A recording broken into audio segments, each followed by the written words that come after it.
Today is World Social Media Day, and the day was first observed in 2010.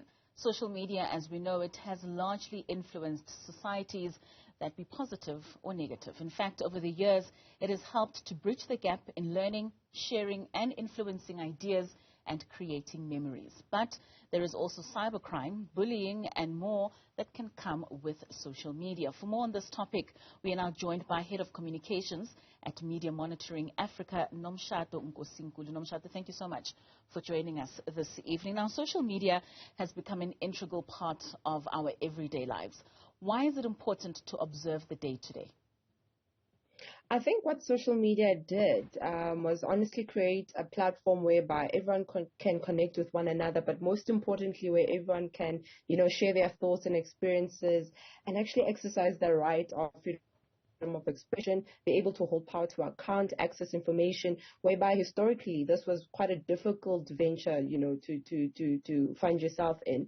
And how it has evolved over the years, with multimedia, and how these platforms have found themselves whereby you're now able to actually have real-time conversations with, diverse people from around the world on important conversations has really shown how the platforms have grown. I mean, currently, I think you're looking at about 4.8 billion people who are now around the world using social media, and that's more than half of the world when you're looking at those statistics. So it clearly shows that people are really starting to connect and people are really starting to utilize these platforms.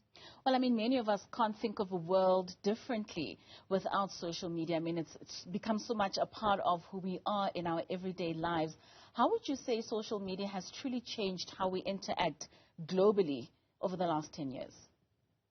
I mean, if you can look at the simple day-to-day of any other individual, the first thing most research shows is that people open their cell phones, mobile devices to access a certain platform, whether it be WhatsApp, Facebook, Instagram. It differs.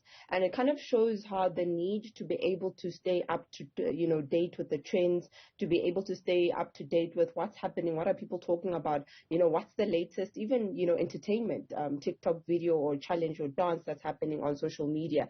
And it has kind of become such a part of our world that if one actually, takes themselves away from this world,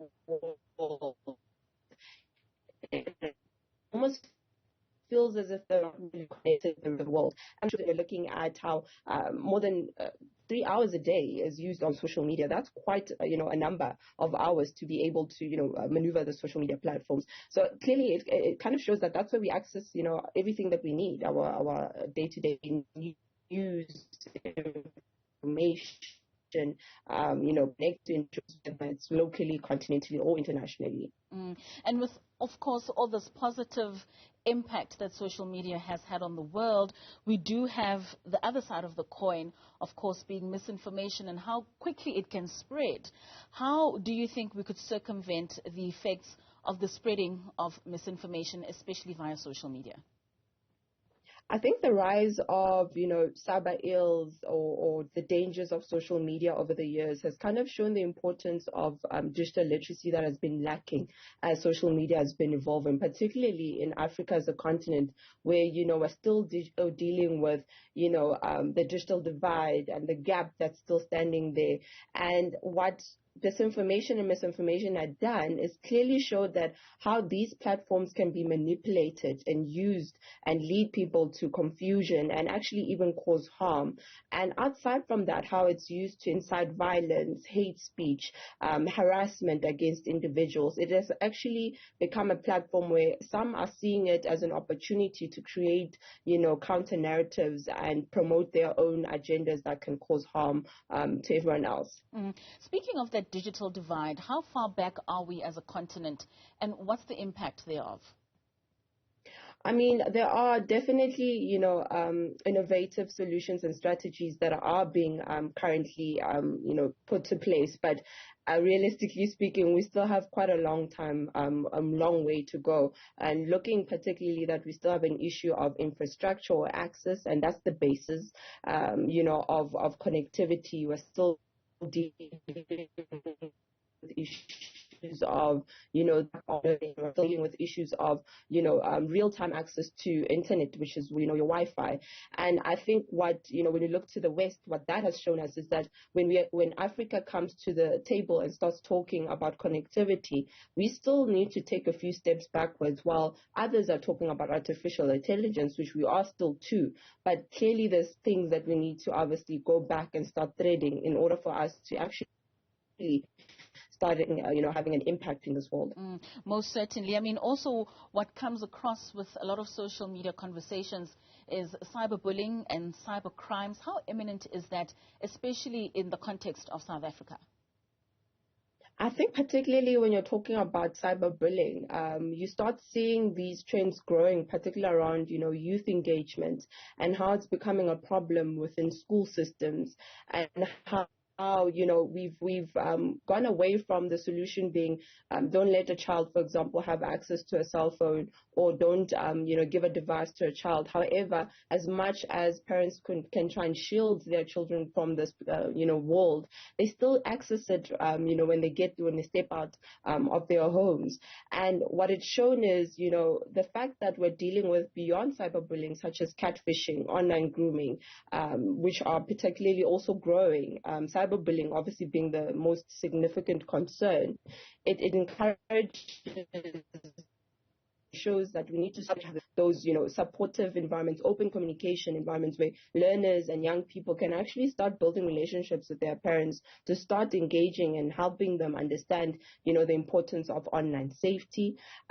Privacy is also becoming, I think, another critical aspect that we need to consider, especially when we're talking about cybersecurity. The importance of, personal information and protecting that has become eminent. I mean, speaking of the safety around parents and children when it comes to social media, there's also the issue of job seekers and what it is that they put out on their social media pages. What advice would you have for someone who wants to put themselves out there but also needs to safeguard with regards to the perception that they give, especially when they're looking for work? I think social media has given us, a different set of footprints, whereas historically somebody would just meet you, face to face for the first time.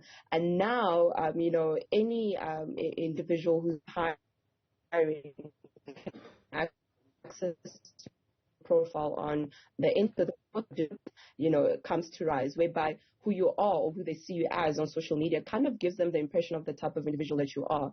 So your LinkedIn profiles, your Instagram profiles, your Twitter profiles actually start building a picture of the type of character that you are. So the importance of actually realizing that I have a digital footprint, what I like, what I share, what I retweet, how I engage, actually says something about me. And this is also what they're starting to look at outside from the beautiful CV that you'll compile. And obviously being aware that you don't need to post too much information out there for them to actually, see you. So such things such as your ID addresses, your home addresses, etc., those should be still kept with yourself and not necessarily put on online spaces.